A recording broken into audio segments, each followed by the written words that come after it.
At 3 in the morning on the 29th of November, 1944, an American submarine commander named Joseph Enright pressed his face to a periscope eyepiece in the dark of the Pacific and saw something he could not identify. That sounds like a small thing. It wasn't. Enright had spent years memorizing the shape of every warship the Japanese Empire had ever floated. Every submarine wardroom in the Pacific carried a fat recognition manual called ONI 41-42, page after page of black silhouettes with tonnages and lengths printed underneath. Carriers, battleships, heavy cruisers, escort carriers converted from liners. If it had a Japanese flag on it, it had a page.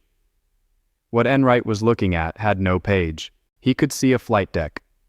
That much was obvious even at night, even at 4 miles, because the moon was doing him a favor and throwing just enough light onto the water to draw the shape in outline. So it was a carrier. Fine. Except carriers did not look like this. The thing sitting in his crosshairs had a hull that went down and down into the water like a cliff face, an island superstructure the size of an apartment block, and a bow wave shoving the sea aside with the kind of authority that only comes from enormous mass moving fast. His executive officer took a look and guessed 28,000 tons. Enright wrote that number down because he had to write something down, and 28,000 tons was already a huge ship. He was off by more than 40,000 tons. What he was actually looking at was the largest aircraft carrier that had ever been built by anyone, anywhere. A ship so secret that most of the Japanese Naval Officer Corps did not know she existed. A ship the Imperial Japanese Navy had designed to absorb punishment that would kill any other carrier 3 times over.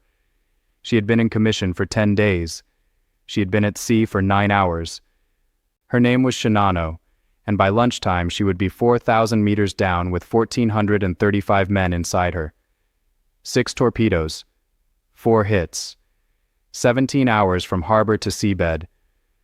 To understand how a single submarine managed that, you have to go back 4 years, to a fenced-off corner of a Japanese naval yard where welders were being sworn to secrecy over a ship that was never supposed to be a carrier at all. Yokosuka, May 1940. Dry dock number 6. The Imperial Japanese Navy laid down a keel there and gave it a number instead of a name. Hull 110. No ceremony worth mentioning, no press, no photographs. The Japanese were extremely serious about this. They built a fence around the dock, and then they hung woven sisal screens over the fence, thousands of square meters of them, so that nobody outside could see so much as a crane arm moving. Workers were searched going in and going out. Cameras were forbidden. Men who talked about their job in the wrong bar could expect a visit from the Kempeitai, and the ones who talked twice sometimes did not come home. Hull 110 was the 3rd ship of the Yamato class. You know the first 2. Yamato and Musashi, the biggest battleships ever built, 70-odd thousand tons apiece, 9 guns of 18-inch bore that could throw a shell weighing more than a small car across 25 miles of open water. They were Japan's answer to a problem of arithmetic. The Americans could outbuild them at a ratio of something like 10-1, so Japan decided it would not try to win on numbers. It would win on quality. Build ships so powerful that no American battleship could stand up to them. Force the decisive fleet engagement that Japanese naval doctrine had been dreaming about since 1905, and win the war in an afternoon. Hull 110 was supposed to be the 3rd piece of that plan. Same hull, same armor scheme, same guns. And then December came, and the Japanese themselves proved the entire idea was obsolete. Pearl Harbor was not won by battleships. It was won by 350 aircraft flying off 6 carriers, and it took about 90 minutes. 6 months later at Midway, the same lesson came back around and bit Japan in the throat. 4 fleet carriers gone in a single day, along with their air crews and the maintenance crews, and the accumulated experience of a decade. Japan lost more than ships at Midway. It lost the ability to replace what it had lost.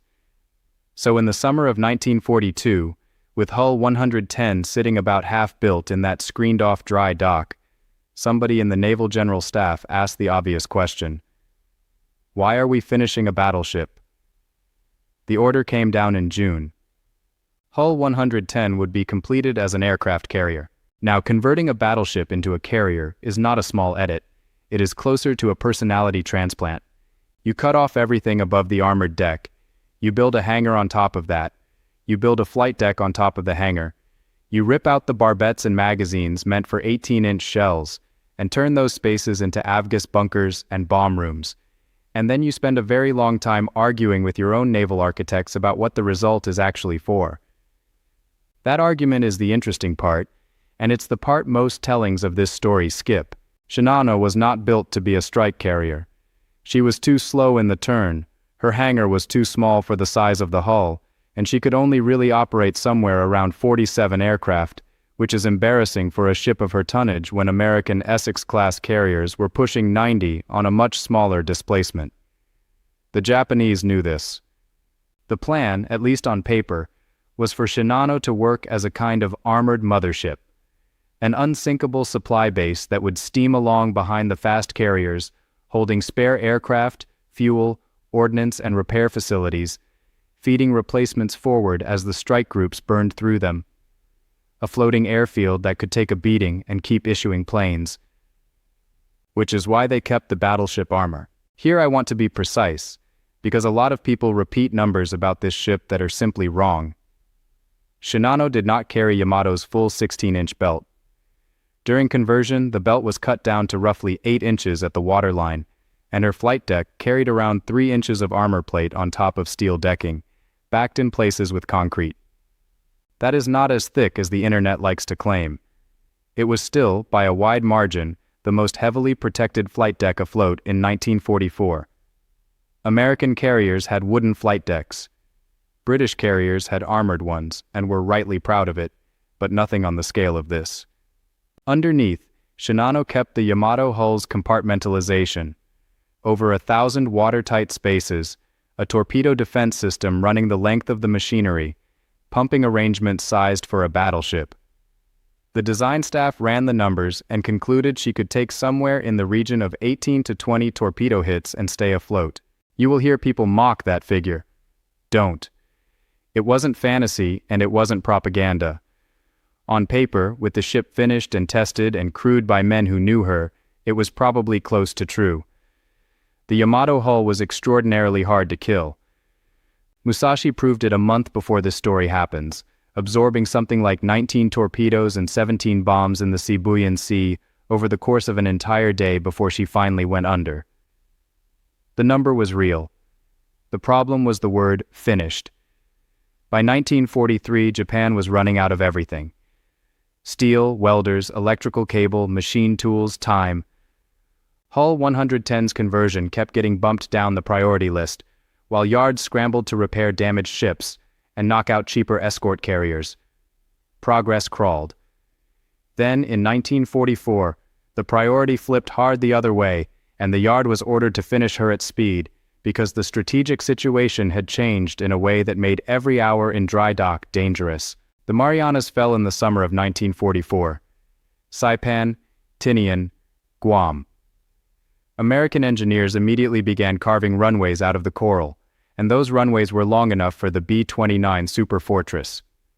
From Saipan to Tokyo is about 1,500 miles, which is a brutal round trip, but a survivable one for a B-29, which meant Yokosuka Naval Arsenal was now a target. On the 24th of November, 1944, 111 B-29s came over Tokyo in the first major raid on the capital from the Marianas. Bombing accuracy from 30,000 feet in a 200-knot jet stream was, to put it kindly, terrible. Most of the bombs went nowhere near anything important. That did not matter. What mattered was that the Japanese Navy now had the largest and most expensive warship in the world sitting in a dry dock inside the target area, 4 years of scarce steel and skilled labor packed into one immobile object, and the Americans had just demonstrated they could put aircraft overhead whenever they felt like it. So the Navy made a decision that was entirely reasonable and completely fatal. Get her out. Shinano was commissioned on the 19th of November, 1944. Commissioning is supposed to mean a warship is ready.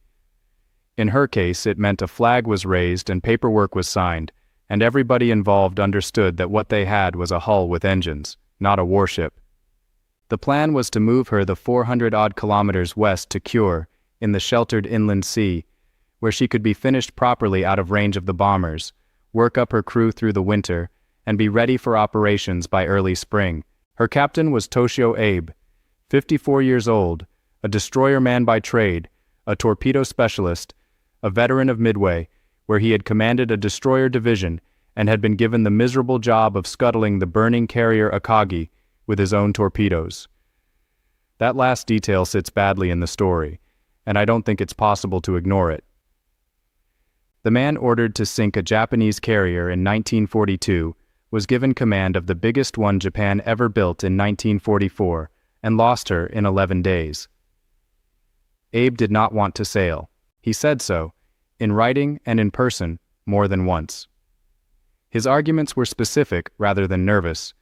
The watertight doors on his ship had not been pressure tested. The air test, where you seal a compartment, pump it up, and watch a gauge to see whether it holds, had not been carried out on most of the hull. Gaskets were missing on a lot of the doors. Cable runs and ventilation trunks passed through bulkheads that were supposed to be sealed around them, and in many places that sealing work had simply not been done yet, so a watertight compartment had a 2-inch hole in it with a wire going through. A large number of the ship's pumps were not installed. Neither were most of the fire mains. Neither were the compressed air lines that would let damage control teams blow water out of flooded spaces. Abe wanted a delay. He wanted to test the hull. He also wanted daylight passage with air cover, or failing that, a route hugging the coast where he could duck into shallow water. He was overruled on essentially every point. The Navy Ministry wanted the ship out of Tokyo Bay immediately, and it wanted her to sail at night, because night was assumed to be safer. His request for additional escorts was refused. He would get 3 destroyers. His request to take the inshore route was refused as well, for the sensible-sounding reason that the inshore waters were mined, and the deep water offshore let him run fast. His crew was a different kind of problem. He had somewhere around 2,300 people aboard, but that number is misleading. It included roughly 300 civilian shipyard workers who were coming along to keep working on the ship during the passage, and hundreds of sailors who had been drafted aboard within the last 2 weeks and had never served on a carrier, or in some cases on any ship. Fewer than half the crew had been aboard long enough to know their way from their bunk to their damage control station without getting lost. There had been no full crew damage control drill. Not one. There had been no sea trials worth the name, just a couple of short runs in Tokyo Bay to make sure the engines turned. So that is the ship.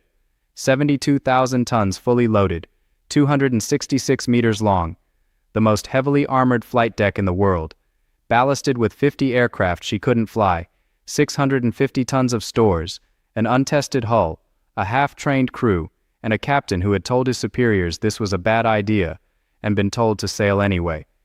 At 6 in the evening on the 28th of November, 1944, she cleared Tokyo Bay and turned southwest. 200 miles away, a man who had already thrown away one career was getting ready to have the best night of his life. Joseph Francis Enright was 34, from Minot, North Dakota, Naval Academy class of 1933. On paper, he was exactly what the submarine force wanted. In practice, by the middle of 1943, he had convinced himself he wasn't. Here is what happened, and it's worth telling properly because most versions get it wrong.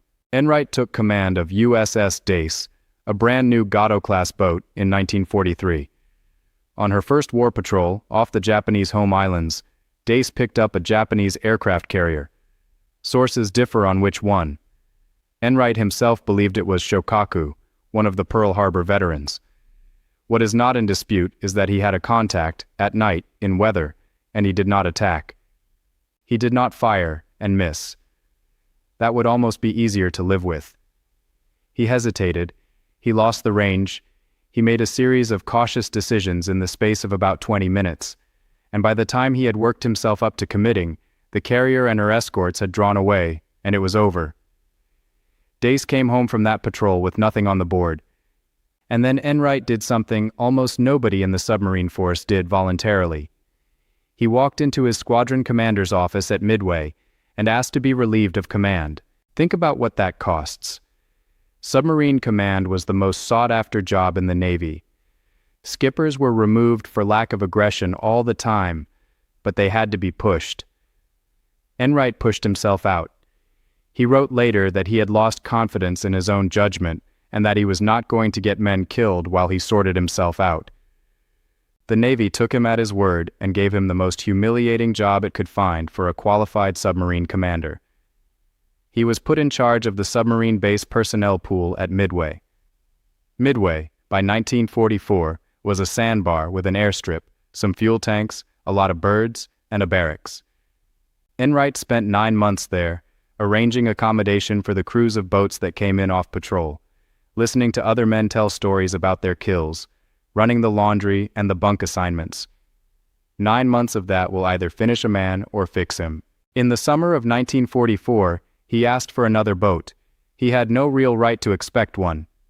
But the submarine force was expanding fast, experienced officers were in demand, and somebody in the personnel chain decided a man who had honestly diagnosed his own failure was probably a better bet than a man who would never admit to one. In September 1944, he was given USS Archerfish. She was a Balao-class fleet submarine, 311 feet long, launched in 1943, with 10 torpedo tubes, 6 forward and 4 aft, 4 diesels, a pressure hull good for 400 feet and change, and a crew of about 80. She was also, by the standards of the Pacific War, a disappointment. 4 war patrols, hardly anything sunk, a reputation as an unlucky boat. Her crew had watched other boats come back with brooms lashed to the periscope shears and painted flags on the conning tower while they came back with nothing. An unlucky boat and a broken skipper. That is the pairing that is about to set a record which has now stood for 80 years. Archerfish sailed from Guam on the 9th of November, 1944, for her 5th patrol. Her assignment was not hunting, it was lifeguard duty. When the B-29s went to Tokyo, submarines were stationed along the return route to pick up crews who ditched, and Archerfish drew a station off Honshu, southeast of Tokyo Bay. It was useful work, and it was deeply boring. You sat in your assigned box, you did not attack anything, you did not move, and you waited for a radio call telling you a bomber had gone into the water. On the 28th of November, the day's B-29 mission was scrubbed. Enright got on the radio and asked whether, since there were no bombers to rescue, he might be allowed to go and look for trouble. Permission granted. 8:48 in the evening.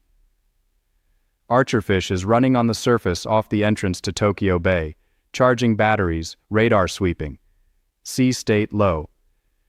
Visibility surprisingly good under a moon that is behind broken cloud. The SJ radar picks up a contact at 24,700 yards, roughly 12 nautical miles. The first read is that it's a surfaced ship close inshore, maybe a tanker. Then the PIP resolves and it isn't one contact, it's 4. 3 small, 1 enormous. And the big one is putting a return on the radar screen unlike anything the operator has seen. Enright calls battle stations and turns to intercept.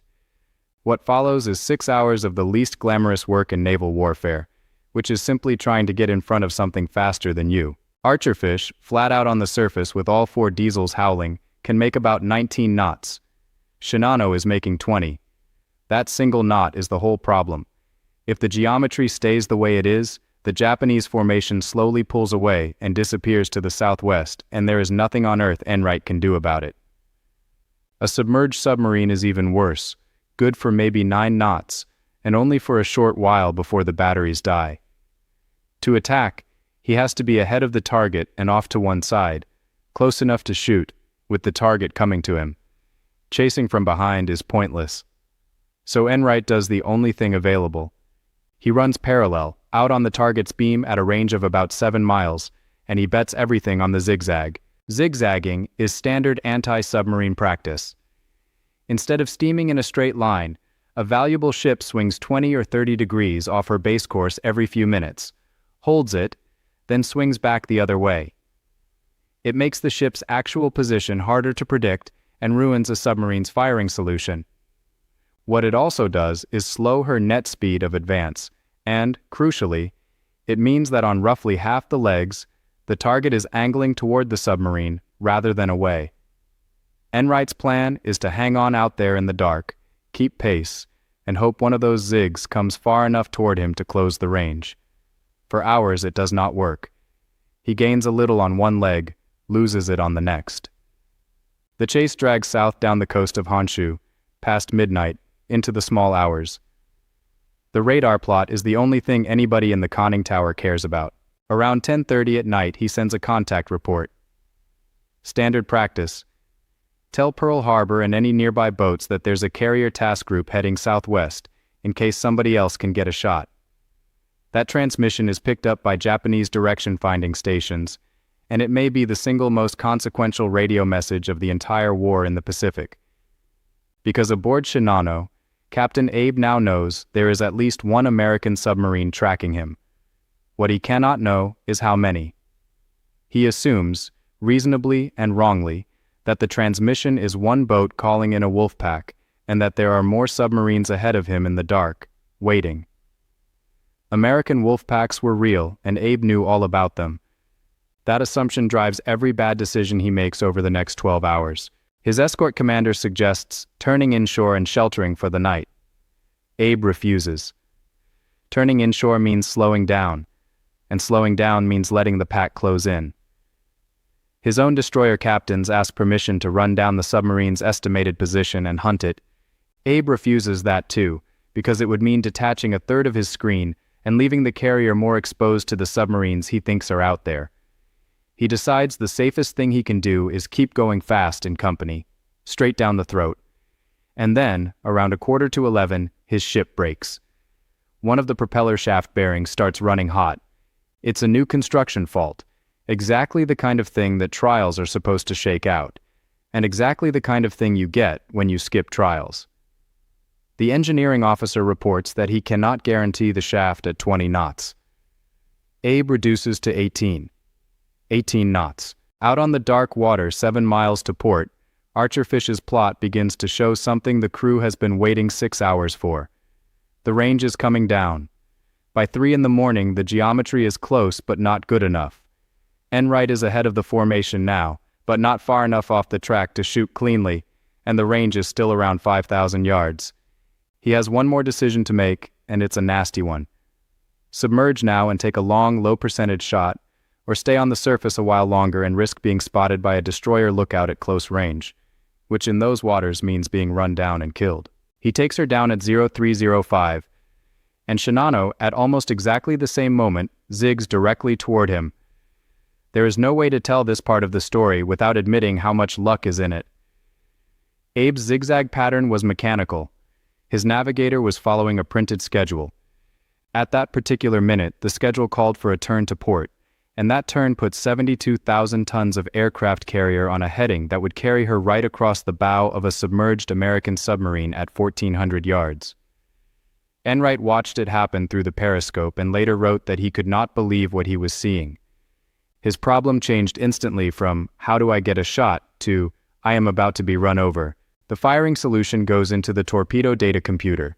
Target speed 18 knots, angle on the bow about 70 degrees starboard, range 1,400 yards, which is knife-fighting distance for a torpedo attack.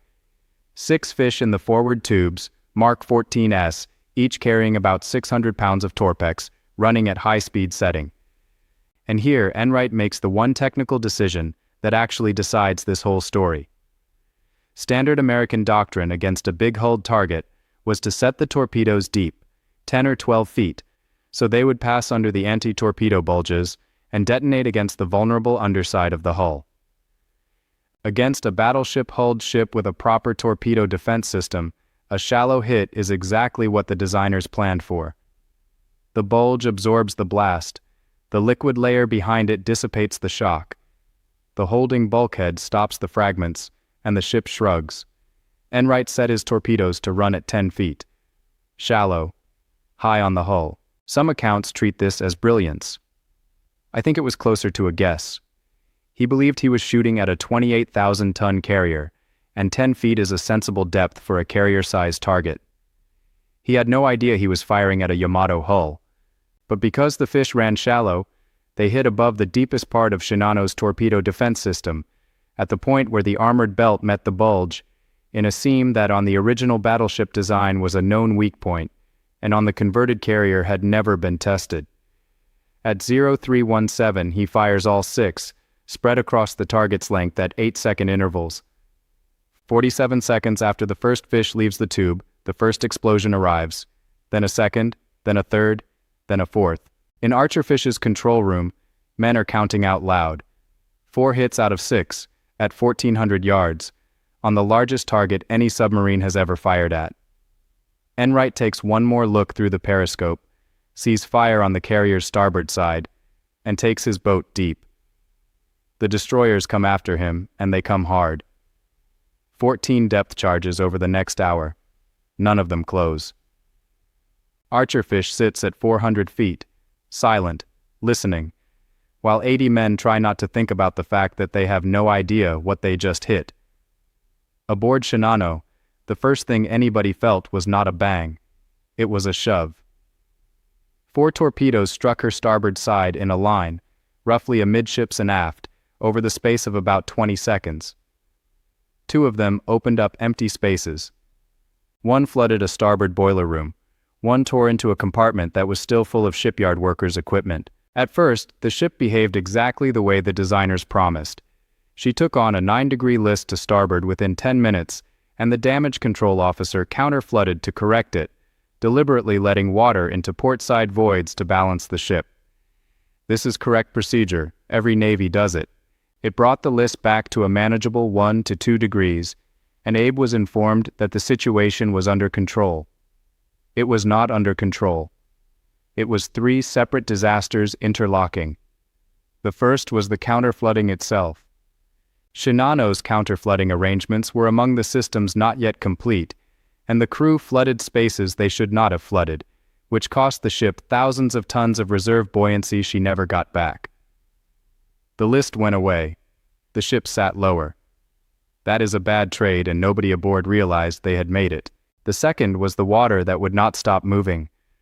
Those untested watertight doors, the missing gaskets, the unsealed cable penetrations, the ventilation trunks running through bulkheads that were supposed to be solid.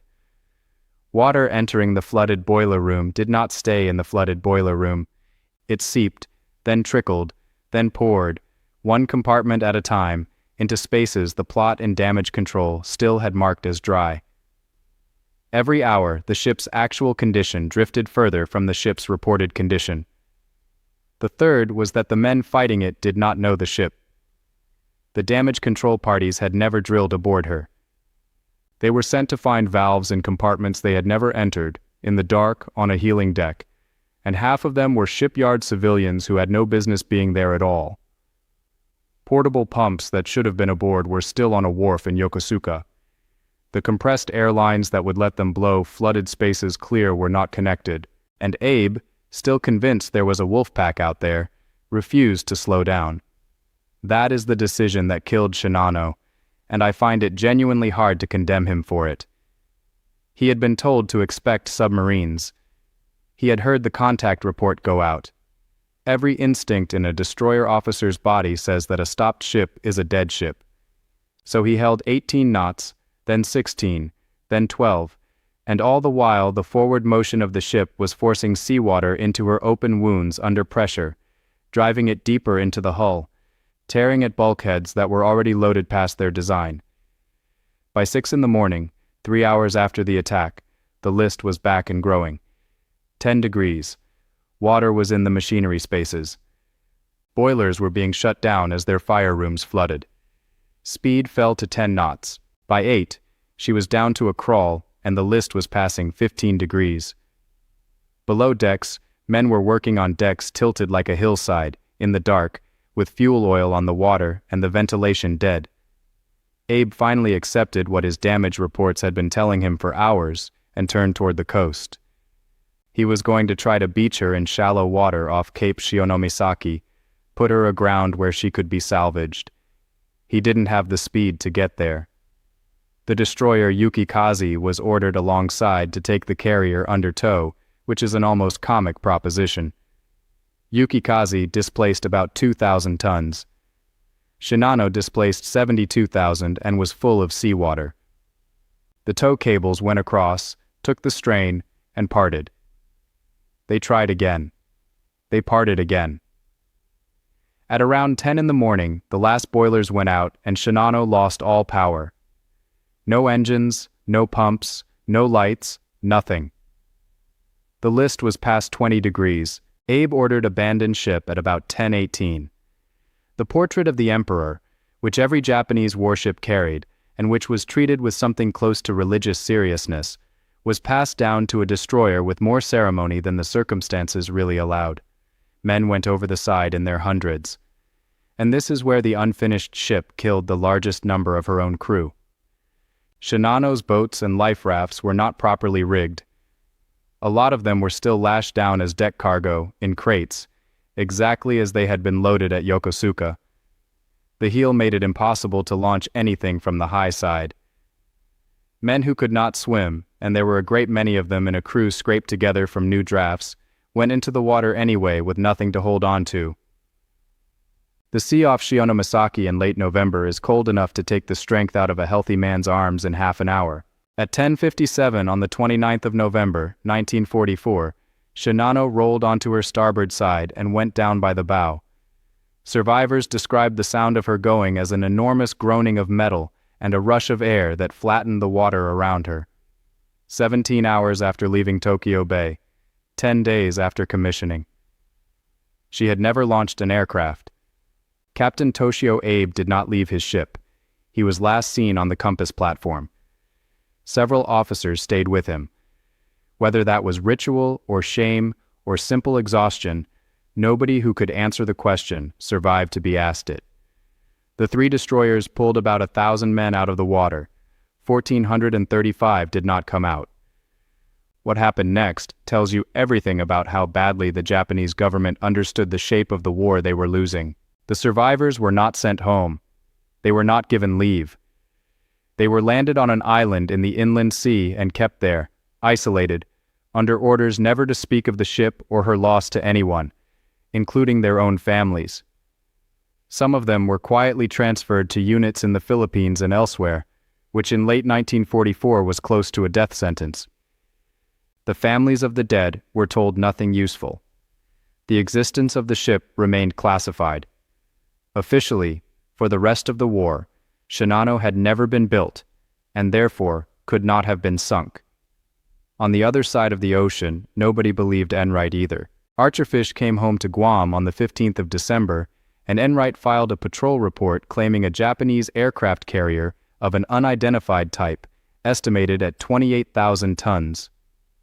Staff intelligence went through their files, found no carrier of that size unaccounted for, found no carrier at all reported missing in that area, and concluded that Enright had probably hit an escort carrier or a large tanker.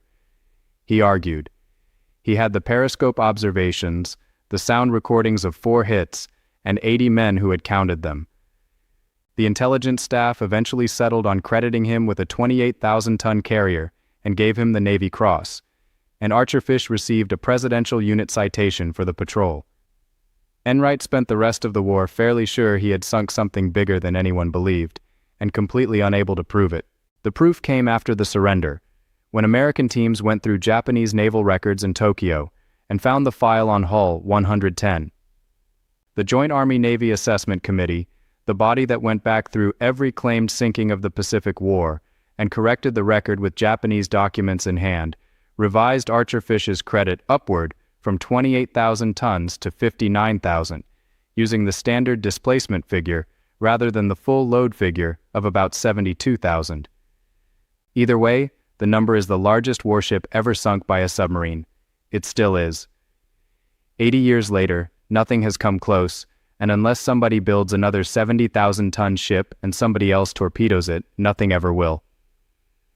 I want to sit with the counterfactual for a moment, because it's the part of this story that keeps its hooks in me. Post-war analysis by both American and Japanese naval architects came to more or less the same conclusion. If Shinano had been finished, she would have survived. Not, might have. Would have, with a fair amount of confidence. 4 torpedo hits on a Yamato-derived hull with tested watertight integrity, functioning pumps, complete counterflooding arrangements, and a trained damage control organization should have produced a manageable list, some flooded machinery spaces, a reduction in speed, and a limping arrival at Kure for repairs. Musashi, remember, absorbed roughly 19 torpedoes and lasted the better part of a day. Yamato took something like 11 and needed hundreds of aircraft to finish the job. Shinano died of 4 because she was not a warship yet. She was a construction site that had been ordered to sea, and every single one of the conditions that killed her traces back to the same root cause, which is that Japan had run out of time and knew it. The ship sailed early because the B-29s had arrived. The crew was untrained because the trained sailors were dead in the Philippine Sea and off Leyte. The escort was 3 destroyers instead of the 8 or 10 a ship like that deserved, because there were no longer 8 or 10 destroyers to spare. The captain's objections were overruled because the alternative was watching her burn in dry dock. There was no good option available to the Japanese Navy in November 1944. There was only a choice about how to lose her. The other thing worth saying plainly is that Enright's night was not a masterpiece of tactics. It was 6 hours of stubborn, unglamorous plotting, followed by one enormous piece of luck, followed by about 90 seconds of very good work. If Shinano's shaft bearing had held, Archerfish never closes the range. If Abe's zigzag schedule had called for starboard instead of port at 3 in the morning, the biggest carrier in the world steams away into the dark, and Enright writes up another empty patrol. If Enright had set his torpedoes deep, as doctrine suggested for a big target, they very likely detonate against the torpedo bulge and Shinano shrugs them off, none of which takes anything away from him. Luck arrives constantly in war and mostly gets wasted, because the person it arrives in front of is not ready, or not in position, or not willing to commit. Enright had spent 9 months at Midway, assigning bunks precisely because he had once had luck arrive and had not been able to use it. When it came back around, he was 7 miles off the target's beam at 3 in the morning with a solution on the board. That, more than the tonnage, is why I think this story lasts. Everybody who survived that night went on to have an oddly quiet ending. Yuki Kaze, the destroyer that tried to tow a 72,000-ton carrier with a wire cable, went on to become the most famous lucky ship in Japanese naval history. She was at Midway, Guadalcanal, the Philippine Sea, Leyte Gulf, and she escorted Yamato on the final one-way run to Okinawa in April 1945. Almost every ship she ever sailed with was sunk. She finished the war essentially intact, was handed to China as a war reparation, and served under the name Dan Yang into the 1960s. Archerfish went on patrol twice more, spent the last months of the war on lifeguard duty again, and was present in Tokyo Bay on the 2nd of September 1945 for the surrender. She was decommissioned, then brought back in the late 50s for a job with no glory in it at all, Operation Sea Scan, an 8-year hydrographic survey during which she sailed something like 150,000 miles measuring the shape of the ocean floor. She was expended as a target off San Diego in 1968, sunk by a torpedo from another submarine. Joseph Enright stayed in the Navy until 1963, retired as a captain, and spent decades being asked about one night. In 1987, he wrote a book about it. He died in 2000, aged 90. Shinano has never been found. She is somewhere off the southern coast of Honshu, in water more than 4,000 meters deep, and the exact position was never recorded well enough to make searching for her practical. Every serious deep-water search team knows roughly where she is. Nobody has put eyes on her. Which means the largest aircraft carrier of the Second World War, a ship that cost 4 years of a nation's scarce steel and the lives of 1,435 men, exists today only as a set of drawings, a handful of grainy photographs taken from the wrong angle, and one American submarine's patrol report that nobody believed. 72,000 tons, 10 days in commission, 17 hours at sea, 6 torpedoes fired, 4 hits, and a record that has stood for 80 years and shows no sign of falling. The Japanese called her unsinkable, and the frustrating truth is that they were very nearly right.